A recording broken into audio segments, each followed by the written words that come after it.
Welcome to the channel. Today we're discussing I finished a kit, which was the Talbot Lago for the F1 build. The F1 group build is by Kyle at Kyle DeHart Scaleworks and Tim over at Box Stock Garage. And I know Kyle is working on an F1 kit, and I saw videos, as a matter of fact, this morning, but I think he already finished the one for the group build. Now he's working on another one because he builds a lot of those kits. And I know Tim had an issue with the kit on the first or second one he started. So the one he's doing now is actually all three of them look great to me.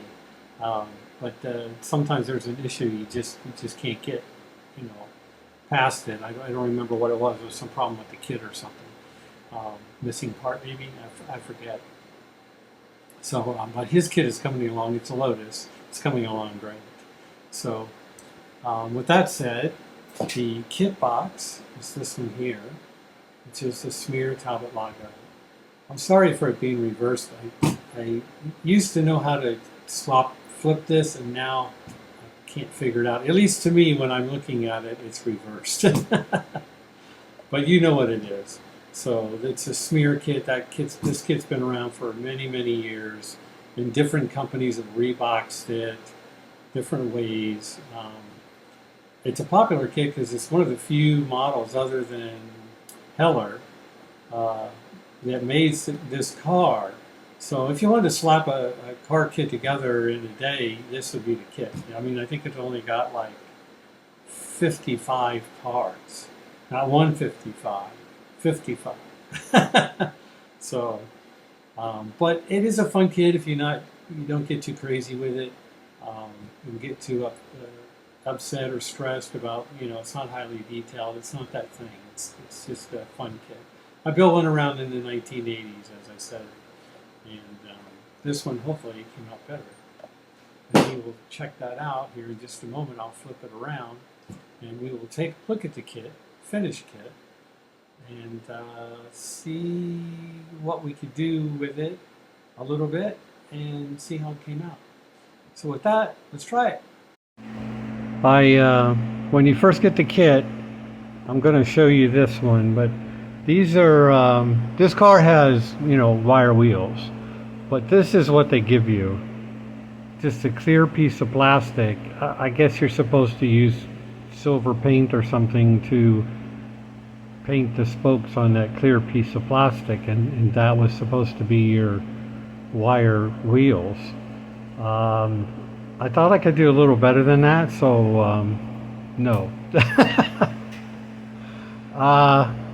I did some trial and error, and I made a video on how I made these wheels, but I actually went ahead and used guitar strings to make the spokes for the wheels.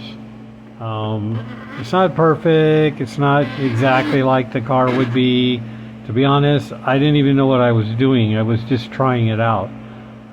When I did the rear wheel, especially the first one, I did that one way, and then by the time I got to the second wheel, I figured out an easier way, and then I did the front ones the same way.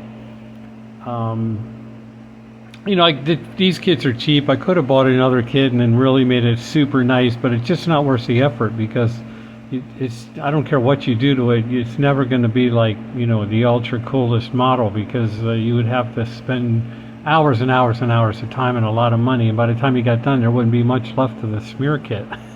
So I didn't want to go that far with it. But I'm happy. Those wheels definitely look better than these clear spokes. So I have to say that. Then the grill portion, all of the cars that I looked at online, the model kit has doesn't have a mesh like this. It has bars that are vertical molded into the nose of the car. I was going to do something with that, but then the more I investigated, I couldn't even find a picture of one of these cars with that type of grill. They all had a square mesh grill, and all the grills were painted black, so that's what I did to this one. I opened this up and put a screen in there and modified that. That was more or less an easy mod.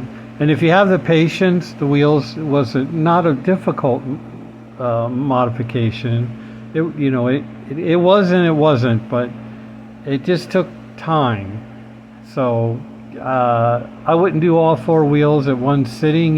Do a couple wheels, 1 or 2 wheels, and then walk away and come back and do another one, and then you won't get all frustrated with it. There's really no other modifications to it. I painted all the different parts and everything. This, by the way, is to me a French blue. I didn't spend a lot of time on this seam because you can't see it when the car is sitting down. I did not clear coat it. I thought about it, but the paint has a little bit of gloss on it, and I thought if I clear coated it, it would just be too not realistic. It just wouldn't look realistic. I thought about putting some kind of weathering on it as well, because race cars get a little dirty and dusty. I still may do that later on. I'm not real sure what I want to do with that. This kit does come with decals, but I didn't put them on. It comes with the gumballs with the number 14 on them, and then of course it has the gauges as well. I just painted the gauges black because they're so tiny it's difficult for me to see in the first place, and they're raised on the dashboard, and I think that these decals, trying to get them to lay on that raised detail, would just look terrible, so I just painted them black. But it does come with a decals, a small piece, but it does come with that. I didn't have any parts left over, so it does have a hood, of course, which is a little tricky to get on, but I left it off so we could see it first, because I don't know 100% I'll be able to get it back on. Oh, well, that's not too bad. So I would recommend this kit in a way that, not because it's a super great kit, because it's super detailed, but like I say, you want to slap something together, or you just like the car, and it's cheap, and you're at a model show or wherever you're at and you see one, just pick it up and then just throw it together and paint it whatever color you want. You don't have to paint it blue like I did. There's plenty of pictures of these cars. Most of them still, a lot of them still race in different historical events, and they're drivers in that sense.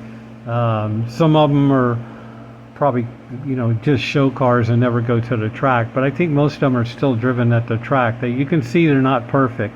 They got little dings and scrapes and bumps and different color stuff and things like that, so they're definitely still used cars, and they're old too. So, but that's it. That's my build. That's my entry. Not super detailed, but it was fun. I did have a good time. And the only thing that I thought was a little stressful was the wheels. But like I say, if you just do 1 or 2 at a time, don't let it get to you. And of course, I was trying to figure out what to do. And I'm sure there's better ways to do it than I did it. And I made a video on how I did it. I'm not going to include it here, but if you look through my videos, there is a video showing how I did it. And that's it. That's my entry for the group build. It's done, and I hope you like it. We'll catch you later.